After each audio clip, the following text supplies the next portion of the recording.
السلام عليكم ورحمة الله وبركاته. حلقة جديدة وبرنامجكم بلاي ميكر. أزمة لقاء القمة بين الأهلي والزمالك أزمة ما بتنتهيش، بالعكس كل يوم عن يوم بتزيد، كل يوم بنصحى على قرارات جديدة وبيانات جديدة وعقوبات جديدة.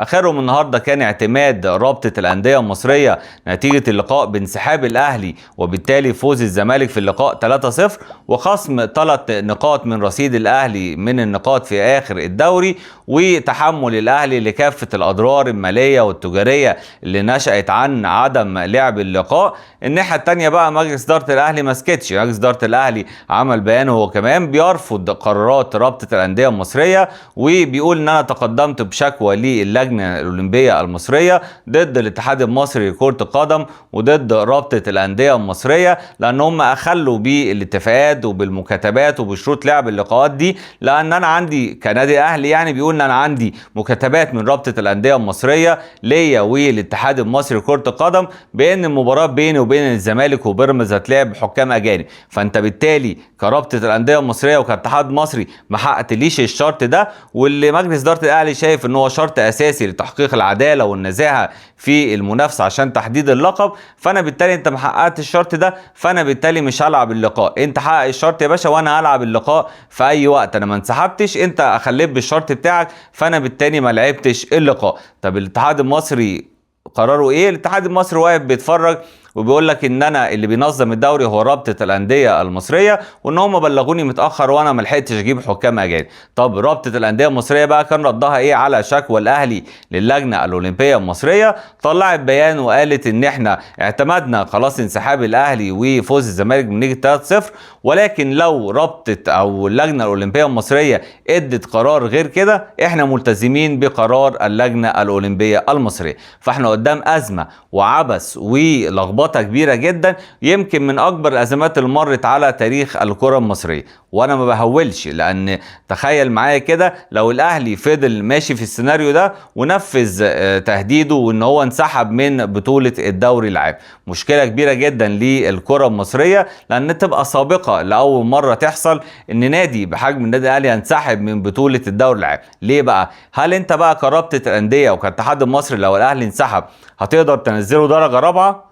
لا طبعا، ما حدش يقدر يعمل كده، يعني محدش يقدر يعمل كده، واشك ان في حد ممكن برضو يتخيل من الجماهير ان رابطة الاندية والاتحاد المصري عندهم الجرأة الكافية ان هم ياخدوا قرار زي كده. فبالتالي الاهلي لو اعلن القرار ده هيحطك قدام مشكلة كبيرة، ومش بس دي مشكلة، لا المشكلة التانية ان انت عندك اندية ظهرت على الخط هتتضامن مع الاهلي وممكن تعلن انسحابها هي كمان من الدوري، زي الاسماعيلي وزي زد وزي انبي ومودرن سبورت والاتحاد السكندري. كل دي أندية قالت كده ان هي ممكن تدرس موقف الانسحاب من الدوري لو الاهلي نفذ تهديده بالانسحاب، فانت ساعتها الدوري هيبقى نصف تمام، انت هيبقى عندك ساعتها 6 أندية خرجت بره الدوري، فانت ساعتها هتعمل ايه؟ هتبقى قدام مشكلة كبيرة وسابقة اول مرة تحصل، وكمان هتبقى عرف بقى للانديه، اي نادي عنده حاجه لو انت بقى الاهلي عمل كده وما خدتش ضده عقوبات، بعد كده بقى اي نادي هيبقى عنده مشكله هيقول لك يا باشا انا منسحب من الدوري، اي نادي مش هحقق له اي طلب هيهدد يقول لك انا منسحب من الدوري، فانت قدام مشكلتين، هل لو الاهلي انسحب تاخد ضده قرارات صارمه وتستحمل بقى غضب جماهير الاهلي وقوه مؤسسه الاهلي، ولا تتغاضى عن الموضوع ده وتستحمل بعد كده بقى ان اي نادي تدي بقى قرار ما يعجبوش او تحكيم ما يعجبوش او اي حاجه في المنظومه ما تعجبوش يقول لك انا كمان انا منسحب وانا مش هكمل الدوري. كمان مش بس على مستوى الرياضة، كمان على مستوى الإعلانات وشركات الرعاة والعقود اللي معمولة، كل دي هتبقى مشاكل كبيرة جدا، لأن نسبة البث بتعتمد بنسبة كبيرة على الأهلي والزمالك ويمكن بعديهم بيراميدز، فالعقود الإعلانية وشركات الرعاة بتبقى شارية الدوري عشان الأندية الكبيرة، فتتخيل بقى لو الأهلي قال لهم أنا خارج بره الدوري مش هكمل الدوري، تخيل بقى قيمة الدوري المصري هتقل قد إيه، وكمية بقى التعويضات اللي هتطالبك بيها شركات الرعاية وشركات الإعلانات هتبقى مشكلة كبيرة جدا للدوري المصري. طب هل الموضوع في الأساس مستاهل كل الغضب وكل الخطوات التصعيدية اللي عملها مجلس إدارة الأهلي بعد لقاء القمة؟ أنا شايف إن ان هو مش مستاهل كل ده. ان انت كنادي اهلي لو شايف انت مجلس اداره عندك بعض الحق ان انت خاطبت اكتر من مره رابطه الانديه والاتحاد المصري بضروره استخدام خبير اجنبي يطور من مستوى الحكام المصريين، وضروره اسناد المباريات الكبيره اللي بين الاهلي والزمالك وبيراميدز لحكام اجانب لضمان النزاهه والعداله، وعدم انسياق الحكام المصريين وتاثرهم بالضغوط الجماهيريه. انا شايف ان انت في دي عندك حق، ولكن لازم كنادي اهلي كاكبر نادي في افريقيا والشرق الاوسط لازم تترفع عن الصغائر دي، يعني لازم تعديها. يعني انا شايف انها مش مشكله كبيره، لان انت تقدر تكسب كنادي اهلي بالسكواد اللي معاك سواء بحكم مصري او بحكم اجنبي.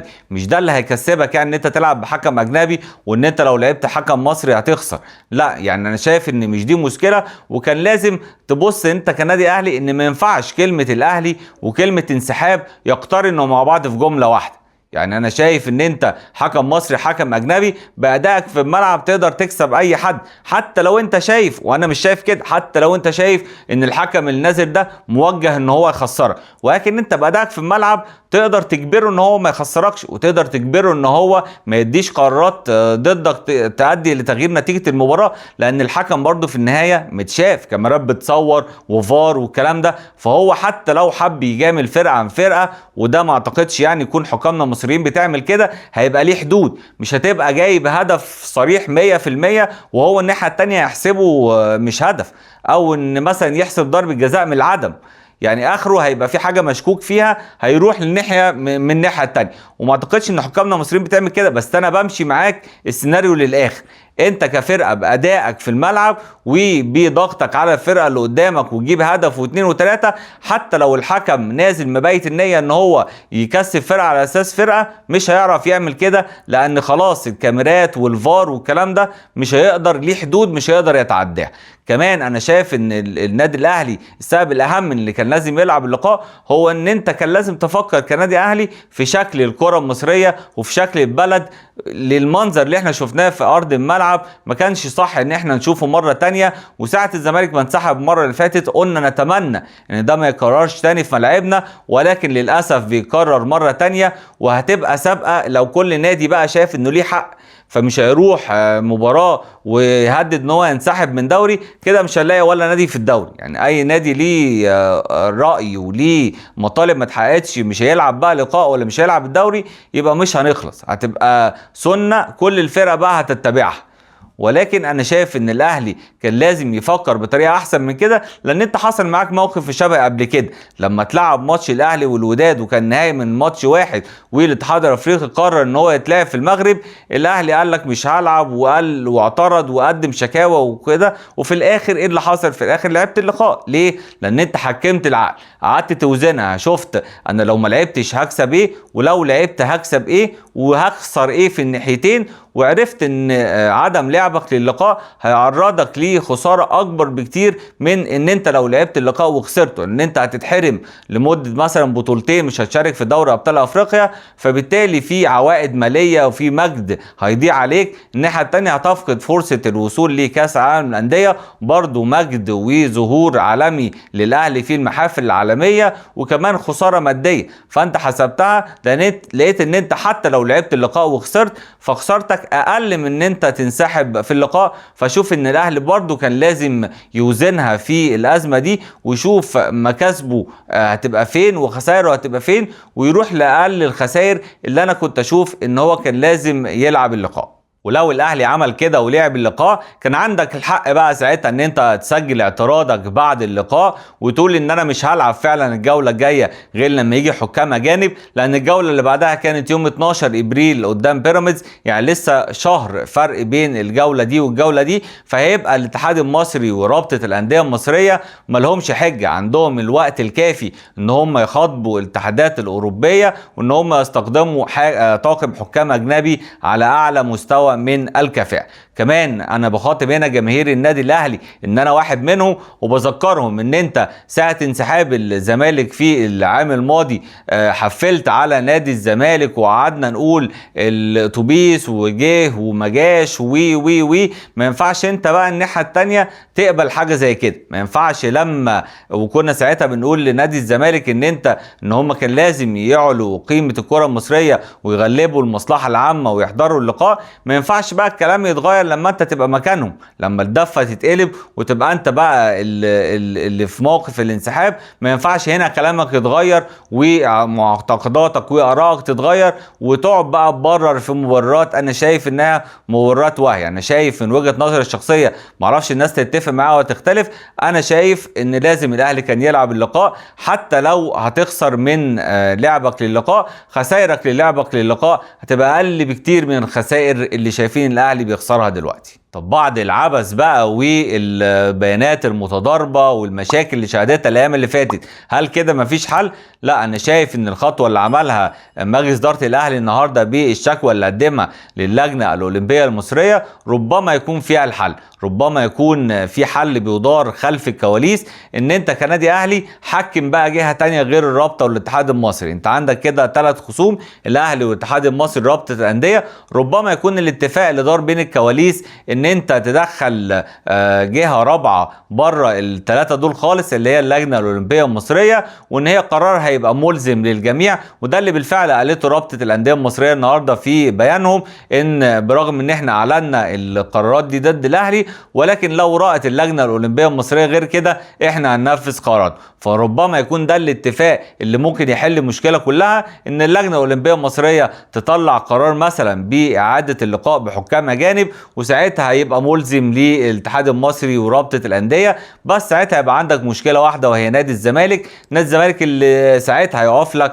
ويقول لك لا انا عندي حق، انا ساعه الانسحاب بتاعي اللي فات اعتبرتني مهزوم 3-0، خصمت مني 3 نقط وحملتني الغرامات والفلوس الناتجه عن الغاء اللقاء، فانا بالتالي بطالب نفس اللي حصل معايا يحصل مع النادي الاهلي. وساعتها محدش يقدر يلوم نادي الزمالك، ان هو ساعتها هيطالب بحقه، وهتبقى قدام مشكله ربنا وحده هو اللي يعلم هتخرج منها ازاي، سواء كرابطه الانديه المصريه او الاتحاد المصري لكره القدم. لان خد بالك الزمالك فرق بينه وبين الاهلي حتى بعد ال3 نقط اللي خدهم، فرق بينه وبين الاهلي 4 نقاط. فانت لو الاهلي اتخصم منه كمان 3 نقاط في نهايه الدوري، هيبقى الفرق نقطه واحده بس بين الاهلي والزمالك. لو الاهلي كمل الدوري ممكن بقى يتعثر قدام بيراميدز او قدام اي فرقه تانية، وساعتها هيبقى الزمالك عنده فرصه ان هو يصعد على الاقل للمركز الثاني ويضمن المشاركه في بطوله دوري ابطال افريقيا. فما اعتقدش ان الزمالك هيفرط في كل ده، لا اكيد هيحارب على حقه لاخر ثانيه. طب في احتمالات تانية؟ طبعا في احتمالات تانية. في احتمال ان اللجنة الاولمبية المصرية تأيد قرارات الرابطة وتعتبر الاهلي منسحب ومهزوم 3-0 وخصم 3 نقاط، ويتحمل الفلوس اللي اتخصمت من عقود الرعاية وفلوس الاعلانات اللي اتخصمت من القنوات. وساعتها هيبقى الاهلي قدامه يا اما يرضخ ليه قرار اللجنه الاولمبيه المصريه، يا اما بقى ياخد القرار الصعب ان هو خلاص انا استنفذت كل الشكاوى داخليا، اروح بقى للفيفا او للمحكمه الرياضيه واشوف المشكله هتتحل ازاي. ولكن دي خطوات حبالها طويل، يعني الموضوع ده ياخد شهور عقبال ما تاخد حكم سواء من الفيفا او من الكاس، وساعتها يعني هكون الامور عدت والدوري خلص، وساعتها محدش عارف ايه اللي هيتم. يعني ساعتها محدش عارف لو الدنيا راحت للاتجاه ده، ربنا وحده اللي عالم ايه اللي هيتم. طبعا في احتمال ثالث، في احتمال ثالث بقى ان انت اللجنه الاولمبيه المصريه تاخد قرار وسط. يعني ايه قرار وسط؟ يعني تعتمد قرار انسحاب الاهلي من اللقاء وقرار فوز الزمالك بنتيجه 3-0، ولكن بدون خصم 3 نقاط من الاهلي، ويبقى هي كده وزنت الامور. يعني اراده الزمالك بان هو خد ال3 نقط، وان هو 3 نقط طبعا سهلين بالنسبه له بدون اصلا ما يلعب اللقاء. والناحيه الثانيه راضت جزئيا النادي الاهلي ان هي ما زودتش من مشاكله وما زودتش من خسائره من الانسحاب، ان هي كمان ما خصمتش منه ال3 نقط اللي لو اتخصموا هتقضي على امال الاهلي تقريبا في المنافسه على الدوري. وهنشوف بقى انهي احتمال اللي هيتم، لان هو الاحتمالات الثلاثه دول مفيش غيرهم، يا اما تأيد قرار الرابطه، يا اما تلغي قرار الرابطه، يا اما تعمل قرار وسطي ما بين القرارين. سبب تاني كمشجع اهلاوي شايف ان مش من مصلحة الاهلي ان هو ينسحب من الدوري، غير بقى الكلام اللي قلناه ده كل ده واسم الاهلي ومصلحة الكرة المصرية، لا غير كل دول خلينا نفكر عملي. هقول لك كمان ان من مصلحة الاهلي هو عدم الانسحاب. ليه؟ لان انت داخل على منافسات مهمة في ربع نهائي دوري ابطال افريقيا، كمان داخل بعديها على منافسات مهمة في كاس العالم للاندية. هتلعب ازاي الماتشات المهمة دي من غير ما تكون بتلعب دوري واستعدت في الدوري واحتكيت في الدوري وجربت بقى لعيبه وجربت خطط وجربت طرق جديده؟